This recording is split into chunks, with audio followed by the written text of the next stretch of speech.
Bonjour à toutes et à tous.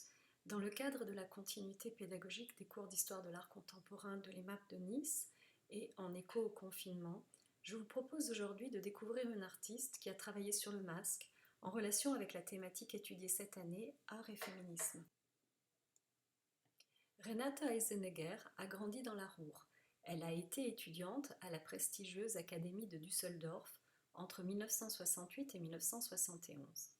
Au cours de ses études, elle a remarqué la tendance des étudiantes à se mettre en retrait et leur difficulté à porter leurs désirs ainsi que leurs ambitions professionnelles.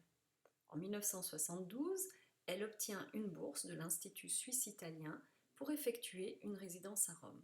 Cette expérience, qui l'amène à avoir un atelier pour la toute première fois, ainsi qu'une totale liberté d'œuvrer, sera décisive pour Eisenegger, qui se tourne alors vers la photographie.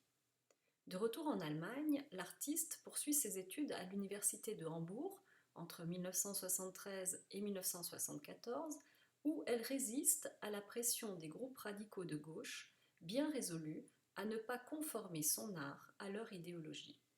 Cette indépendance vis-à-vis des pratiques masculines est commune à d'autres artistes féminines à la même époque qui, comme Annette Messager en France, ont essayé d'affirmer leurs différences au niveau de la forme et au niveau du fond de leur travail, car elles ne se retrouvaient pas dans les démarches de leurs collègues masculins, démarches qui représentaient alors la norme artistique blanche et masculine. En 1974, Eisenegger retourne à l'Académie de Düsseldorf où elle suit les cours dans la classe de cinéma nouvellement créée. Elle obtiendra son diplôme en vidéo l'année suivante, soit en 1975. En 1978, Eisenegger déménage à Schaffhouse, en Suisse, où elle vit et travaille encore aujourd'hui. Elle se diplômera par la suite en études allemandes à l'université de Zurich. Tout le travail de Renate Eisenegger est informé par le féminisme. Il est axé autour de la performance, il comprend des dessins, des photographies, mais également des écrits.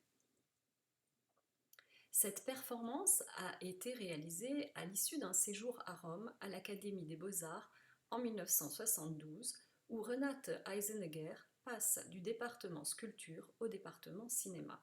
C'est dans ce contexte qu'elle parvient à la performance.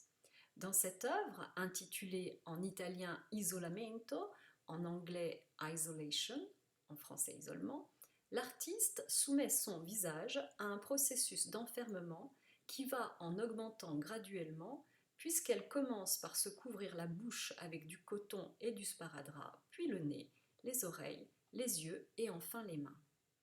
Non seulement les 5 sens de la jeune femme, dans l'ordre de la performance goût, odorat, ouïe, vue et toucher, sont dans l'incapacité de fonctionner correctement, mais Eisenegger est également ici privée de la parole. Derrière une apparence de grande neutralité, induite par la dimension systématique, frontale et sans expression de la photographie, l'œuvre est empreinte d'une grande violence qui arrive après coup. La pièce d'Eisenegger est à la fois une action corporelle et une série de 8 photographies. La photographie, comme la vidéo, à la même époque, représente un moyen idéal pour les artistes de garder une trace de leurs performances qui n'ont qu'une durée limitée dans le temps et qui, parfois, ne sont jouées, entre guillemets, qu'une seule fois. Il y a une dimension paradoxale dans cette action. D'une part, l'artiste s'inflige un traitement corporel insupportable qui aboutit à sa claustration, et d'autre part, pour y parvenir, elle utilise des éléments de soin comme le coton et le sparadrap. On peut mettre en parallèle cette pièce avec les performances très radicales des actionnistes viennois des années 60 qui utilisaient le corps de façon outrageante jusqu'au sang. Mais là où la violence de ses collègues masculins était réelle et parfois extrême, celle d'Eisenegger reste de l'ordre du symbolique. L'aspect plus distancié de l'action de la jeune fille n'enlève rien à la force de sa proposition plastique, ainsi qu'en témoigne le masque qu'elle modèle sur son visage dans la photographie du milieu, où elle apparaît comme une victime de guerre, une victime de sévices ou encore comme une présence hallucinée.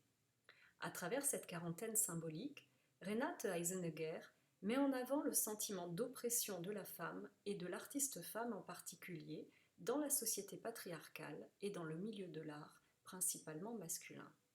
Perçue dans le contexte du début des années 70, Cette mise en scène aux accents expressionnistes prend une dimension politique très engagée au moment où émergent les luttes féministes. La performance Our House, tour d'habitation, est réalisée en l'absence du public dans un couloir d'immeuble typique des HLM des années 60. On y voit l'artiste à genoux qui s'emploie à faire semblant de repasser, comme l'indique son fer qui n'est pas branché. Elle passe le fer sur le linoléum de l'espace de circulation avec une application exempte de frustration, ainsi que le mentionne l'artiste dans un entretien récent pour le catalogue de la collection Verbund de Vienne. L'absurdité de ce travail, qui s'avère parfaitement inutile, fait écho à l'aliénation de la femme asservie par les tâches domestiques. Mais au-delà, ce qui est pointé est l'atmosphère opprimante des tours ou des bars situés à l'orée des villes, dans lesquelles s'entassent des individus sans perspective de travail et de développement personnel. Renate Eisenegger a réalisé plusieurs actions dans lesquelles elle a le visage peint en blanc comme si elle portait un masque. L'artiste s'est inspiré du théâtre kabuki japonais, partant d'une pièce où un vieil acteur transforme lentement son visage ridé en visage de belle jeune fille. Le fait que Renate Eisenegger reprenne cet exemple de dissociation des genres est particulièrement intéressant.